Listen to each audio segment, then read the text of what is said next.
네, 오늘 하나님께서 우리에게 주시는 말씀 누가복음 18장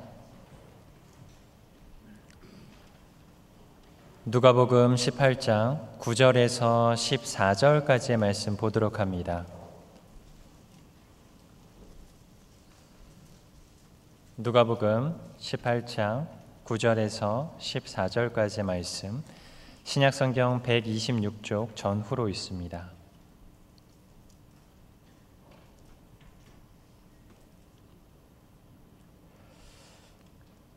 하나님의 말씀입니다.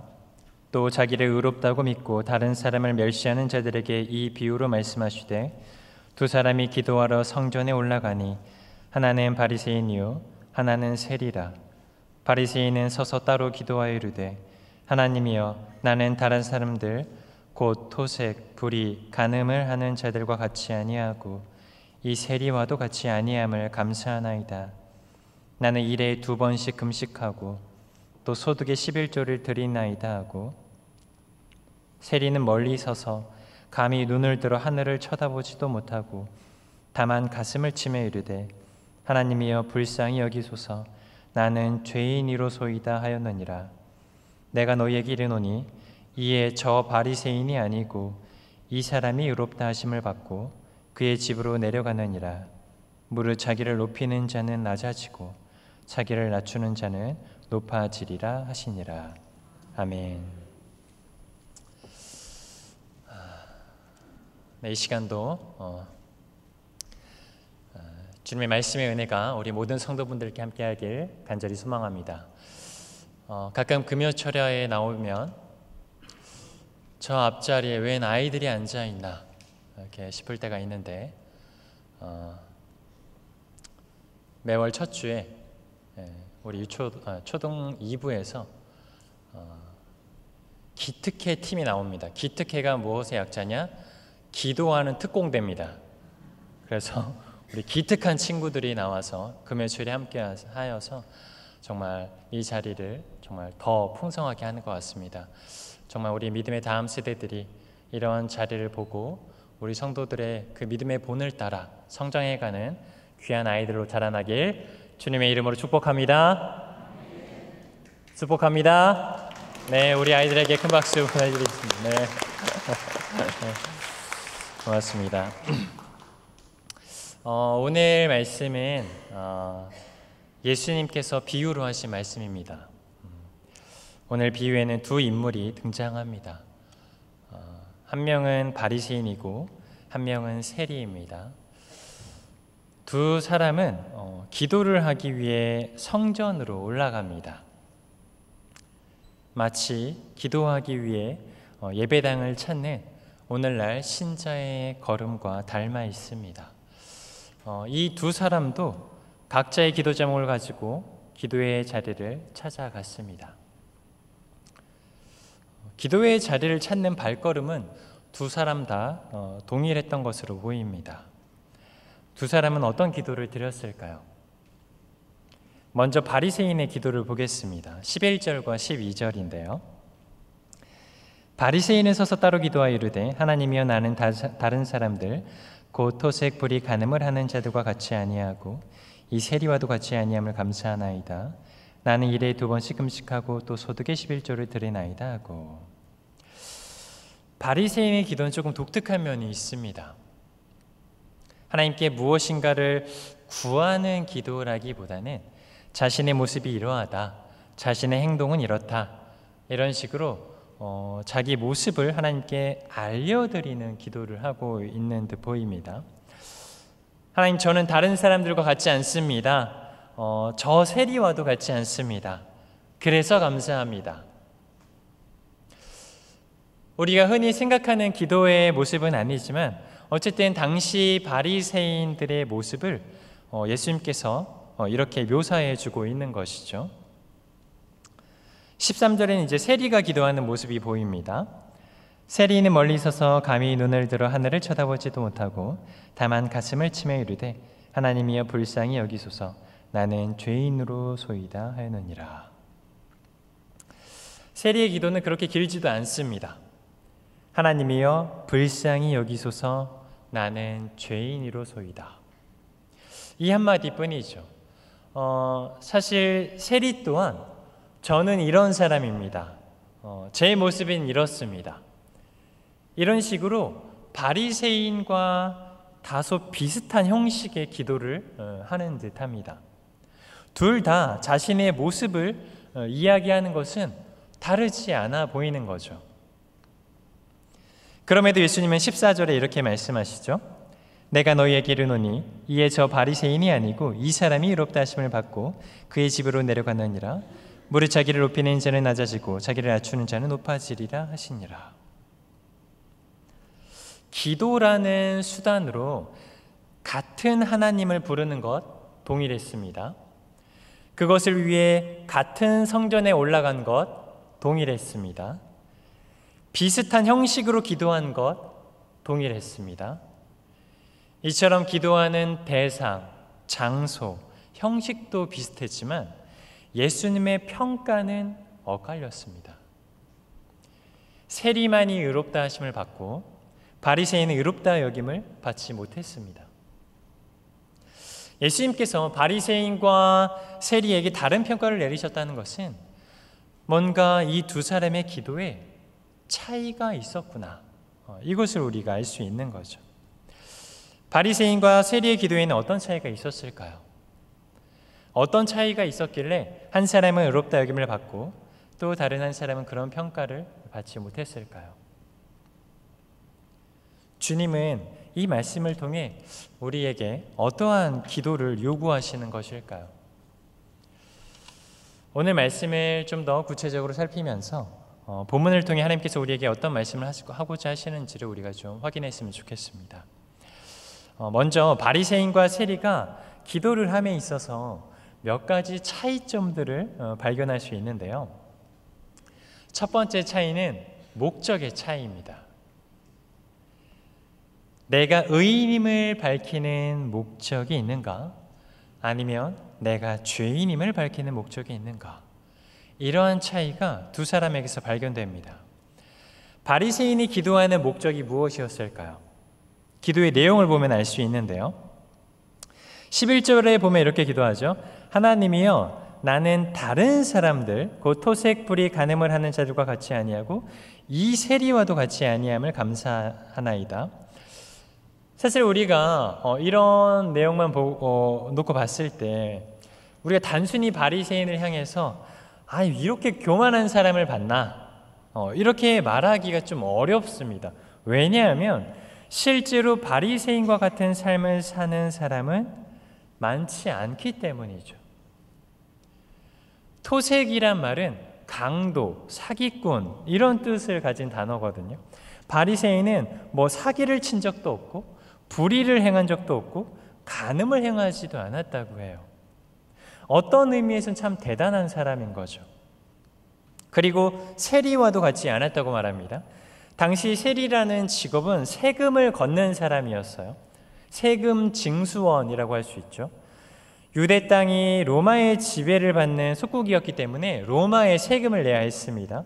그런데 세리들 중에는 사람들에게 세금을 부풀려서 거둔 다음에 자기가 중간에서 차액을 챙기는 사람들이 많았습니다. 그래서 사람들의 시선에는 뭔가 사기꾼의 이미지가 강했던 것이 세리들이었어요. 바리새인은 자기들은 이런 세리들과 같지 않다는 거죠. 이렇게 사기를 치거나 부당한 이득을 취하거나 그러진 않는다는 거예요. 바리새인의 이러한 말은 사실일 수 있습니다. 율법학자였던 바리새인으로서는 철저히 율법대로 살기 위해 노력했기 때문에 이러한 모습을 실제로 보였을 가능성 대단히 높습니다. 그러나 이것이 사실이라도 이것을 기도의 내용으로 삼는 이유가 무엇이었을까요? 어떤 목적을 가지고 이러한 기도를 했을까요? 결론부터 말하자면 바리새인의 마음 가운데는 이 기도를 통해 자신의 의로움을 정당화하고 싶은 목적이 있었던 것입니다.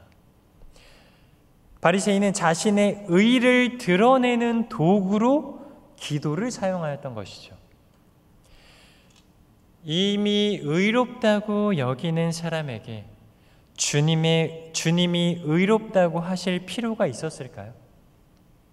이 사람은 자기가 자기에게 은혜를 주는 사람입니다. 주님의 은혜가 들어갈 틈이 없는 사람인 거죠. 자기 힘과 자기 노력과 자신의 열심으로 신앙생활을 하고 있는 겁니다. 이에 반해 세리의 기도는 어떻죠? 어떤 목적이 있었을까요?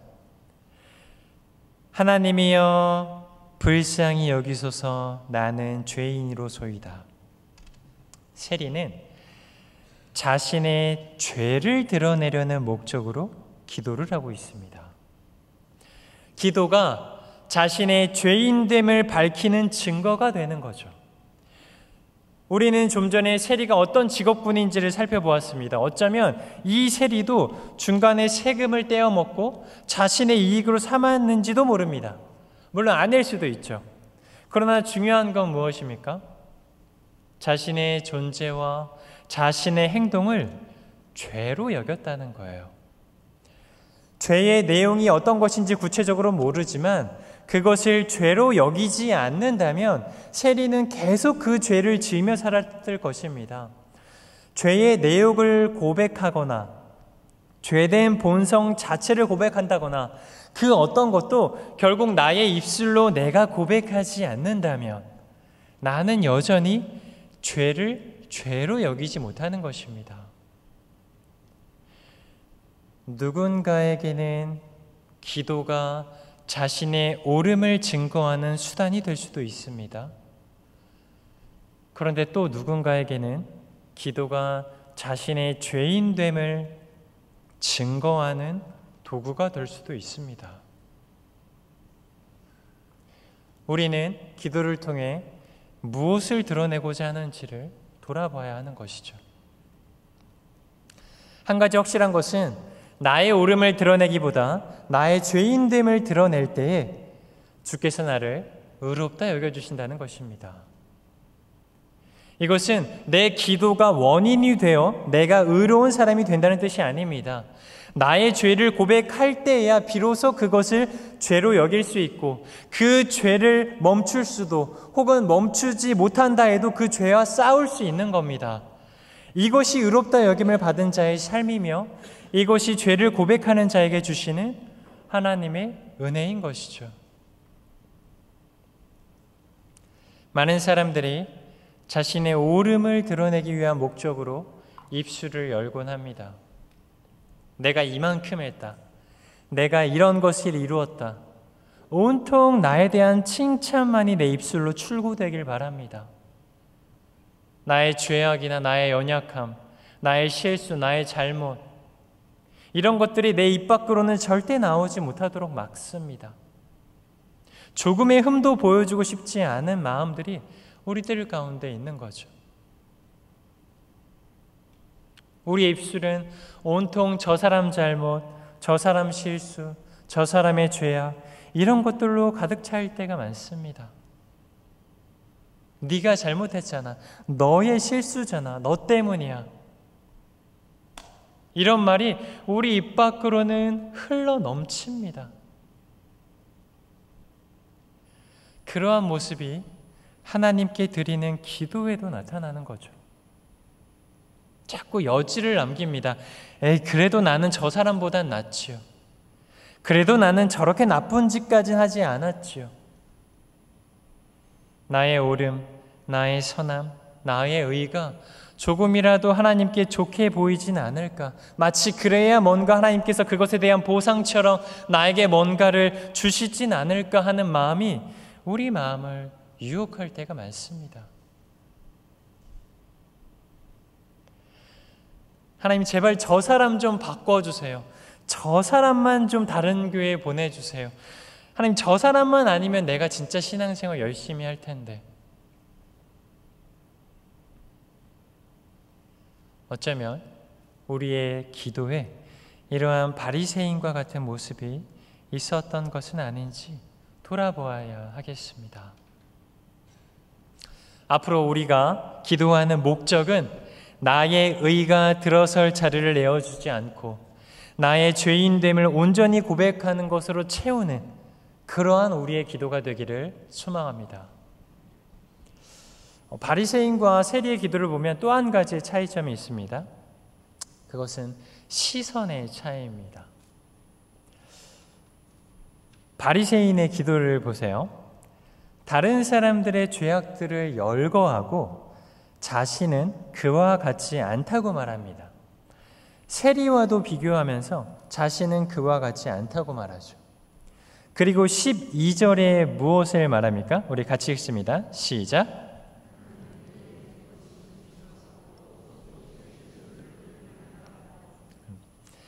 일에는 7일을 말합니다.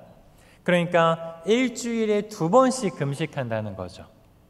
율법에 따르면 1년에 한 번 있는 대속죄일에 공식적인 금식을 선포하면서 절기를 지킨다고 나와 있어요. 그러니까 일주일에 2번씩 금식한다는 것은 율법보다 더 많은 금식을 한다는 거죠. 그리고 소득의 11조를 드린다는 것도 원문에 가깝게 해석하면 내가 소유한 모든 것의 11조를 드렸다. 이런 의미와 더 가깝습니다. 다시 말해서 그냥 내가 수입이 있을 때 11조를 떼어냈다. 이 정도가 아니라 그보다 더 많은 11조를 내었다. 이런 말이죠. 지금 바리새인은 무엇을 말하고 있습니까? 왜 자신의 금식과 11조 생활을 하나님께 아뢰고 있는 거죠? 왜 이것을 기도의 내용으로 삼고 있는 것일까요?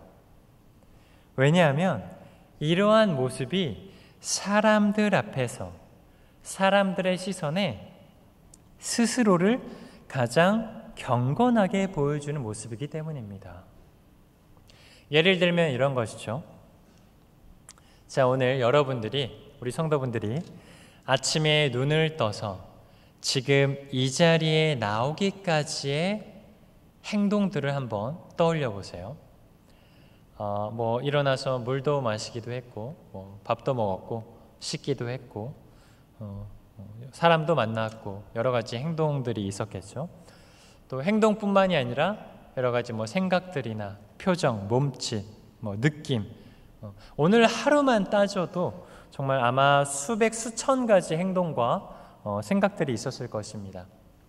여러 가지가 스쳐 지나가시죠. 자, 이제 그 중에 딱 3가지만 내 옆 사람한테 말해준다고 한번 생각을 해보세요. 3가지만.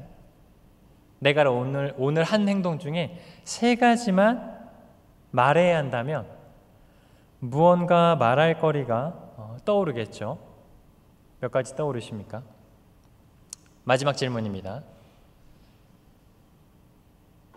그 3가지 중에 선은 몇 가지고 죄는 몇 가지입니까? 혹시 죄를 말하려고 했던 분 계십니까?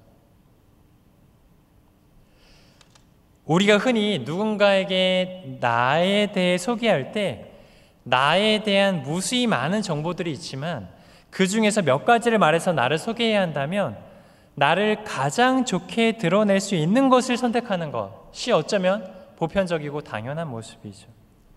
내가 소개한 3-4가지의 그 좋은 정보들로 사람들은 나라는 존재를 좋은 사람으로 이해하고 판단합니다. 그렇게 하면 내가 행동하고 생각한 그 나머지 수만 가지 전체를 좋게 만드는 현상이 일어나는 거죠. 바리새인은 자신에게 있어서 가장 경건하다고 여기는 금식을 지키는 행동과 11조 생활을 말하고 있습니다. 왜죠? 그 몇 가지의 의로운 모습을 통해 자신의 수만 가지의 더러운 모습까지 의롭게 되기를 바랐던 거죠. 의롭게 보이기를 바랐던 겁니다. 그래서 좋게 보이는 겉모습이 바리새인에게 가장 중요했던 겁니다. 어떤 마음으로 금식했는지, 금식하는 태도는 어땠는지, 그 11조는 정당한 수입 생활을 통해서 나온 건지, 단순히 금식과 11조라는 경건 생활을 넘어서서 나의 삶으로 하나님을 예배하고 있는지, 이런 과정들은 밝히지 않죠. 내가 금식하는 모습, 11조 하는 모습, 이런 몇 가지로 내 모든 삶의 과정들이 옳게 보이는 겁니다. 선한 결론이면 선한 과정일 것이라는 생각이 바리새인에겐 있었던 거죠. 그런데 사실 이건 바리새인들의 생각만이 아니라 거의 대부분의 사람들이 가지고 있는 생각입니다. 나라는 존재를 규정할 때 극히 좋은 일부만을 겉으로 드러내어 나의 전체의 모습을 좋게 평가하는 것, 겉모습만으로 전체를 판단하게 만드는, 이렇게 겉만 보는 인간적인 시선이 죄인된 우리들 모두에게 있다는 것입니다. 그런데 세리는 어떻습니까? 13절에 뭐라고 고백하죠? 감히 눈을 들어 하늘을 쳐다보지 못하고 다만 가슴을 치며 말합니다. 하나님이여 불쌍히 여기소서, 나는 죄인으로소이다. 세리는 구체적으로 자신이 어떤 행동을 했는지는 드러내지 않습니다. 기존의 세리라는 직업이 가지고 있는 사람들의 편견이 있지만 내가 드러내지 않으면 모르는 거죠. 그런데 세리는 어떻게 하죠? 자신을 죄인으로 여기고 하나님의 긍휼을 구합니다. 자신의 행동이 드러나지 않았음에도 자신을 죄인으로 규정함으로써 자신의 나머지 모든 행동이 죄악되었음을 스스로 폭로한 겁니다. 왜죠? 자신의 약점을 들추어내기 싫어하는 사람들이 많은데, 그게 우리의 대부분의 모습인데 왜 세리는 하나님 앞에 자신의 죄인됨을 스스로 들추어냈을까요? 그것은 자신을 인간적인 시선으로 바라보지 않고 하나님의 시선으로 바라보았기 때문입니다. 사람들은 겉모습을 보지만 하나님은 중심을 보신다는 것을 알고 있었던 거죠. 내가 아무리 겉모습을 치장해도 내 안의 죄악은 하나님 앞에 훤히 드러날 수밖에 없습니다. 오히려 그렇기 때문에 우리가 하나님께 구할 것은 긍휼한 마음뿐인 거죠. 우리 안에 가득 찬 죄는 우리가 아무리 가리고 감추고 숨기고 포장한다 해도 가려지지도 않고 숨길 수도 없습니다. 우리의 죄가 하나님 앞에서 가려질 수 있는 유일한 방법은 주님의 긍휼로 덮는 것밖에 없습니다.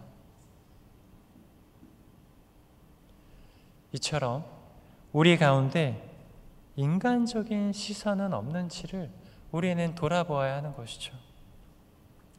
하나님의 시선으로 바라보는 연습이 필요합니다.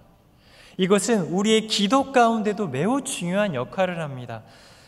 우리는 교회 공동체 안에서 흔히 돈을 잘 벌거나 직업이 좋거나 또 잘 나가거나 잘 살거나 이런 사람들을 보면서 저 사람은 뭔가 신앙생활을 잘 하니까 하나님이 채워주셨구나, 이런 생각을 하는 경우가 많습니다. 어떤 면에서는 자연스러운 생각일 수도 있어요. 그런데 반대로 생각하면 어떨까요? 저 사람이 병이 든 것은 뭔가 신앙생활을 잘못해서일 거야. 자연스러우십니까? 그렇지 않죠. 결과가 좋게 보이고 겉모습이 선해 보이고 어떤 행동이 옳게 보인다고 해서 인간적인 시선으로 쉽게 판단해서는 안 되는 겁니다. 기도할 때도 마찬가지죠. 우리의 겉모습을 내어놓는 기도보다 우리의 속마음을, 우리의 중심을 하나님 앞에 아뢰는 것이 좋습니다. 또한 내게 찾아온 상황들, 내게 주어진 환경들이 뭔가 좋지 않고 힘들고 어렵다고 해서 그것을 뭔가 내 신앙의 옳고 그름으로 쉽게 판단해서는 안 됩니다. 하나님, 내가 뭘 잘못했죠? 하나님, 제가 그때 그런 죄를 지어서 이런 병이 찾아왔나요? 이런 식의 판단은 좋지 않다는 겁니다. 다만 우리는 하나님의 긍휼을 구하는 자들입니다. 내 삶의 현실이 평안할 수도 있고 혹 힘들 수도 있습니다. 어떠한 상황이 주어지든 우리의 모든 삶의 과정을 하나님의 자비하심과 긍휼하심으로 덮어주시길 소망하는 것이 좋습니다. 하나님은 긍휼을 구하는 자에게 아낌없이 긍휼을 주시는 분이십니다. 앞으로 우리의 기도가 중심을 아뢰고 하나님의 긍휼을 구하는 기도가 되어야 하겠습니다. 적용을 해볼 텐데요. 사실 누가복음 18장 1절부터 오늘 본문까지는 모두 기도를 주제로 한 말씀이에요. 1절에 보면 18장 1절에 보면 이렇게 말씀해요. 예수께서 그들에게 항상 기도하고 낙심하지 말아야 할 것을 비유로 말씀하여 이르시되, 이렇게 시작하잖아요. 그리고 오늘 본문 9절에도 보니까 또 자기를 의롭다고 믿고 다른 사람을 멸시하는 자들에게 이 비유로 말씀하시되, 이렇게 시작을 합니다. 예수님이 비유로 말씀하시기 전에 비유를 말하는 목적을 먼저 밝히시는 거죠. 이런 목적을 왜 말씀하셨을까요? 왜냐하면 그 시대에 이러한 모습이 많았기 때문입니다. 1절의 말씀처럼 그 시대에 낙심하는 자들이 많았습니다. 기도할 필요 뭐 있나? 기도해서 뭐하나? 나아지는 것 하나도 없는데. 이렇게 낙심하는 분위기가 그 시대 전반에 깔려 있었던 거죠. 그렇기 때문에 예수님께서 낙심하지 말아라, 항상 기도해라, 하나님이 다 들어주신다, 이것을 알려주시기 위해 18장 1절에서 8절까지 비유를 말씀하신 거예요. 그리고 오늘 본문에서처럼 그 시대에 자기를 의롭다고 믿고 다른 사람을 멸시하는 사람들이 있었던 겁니다.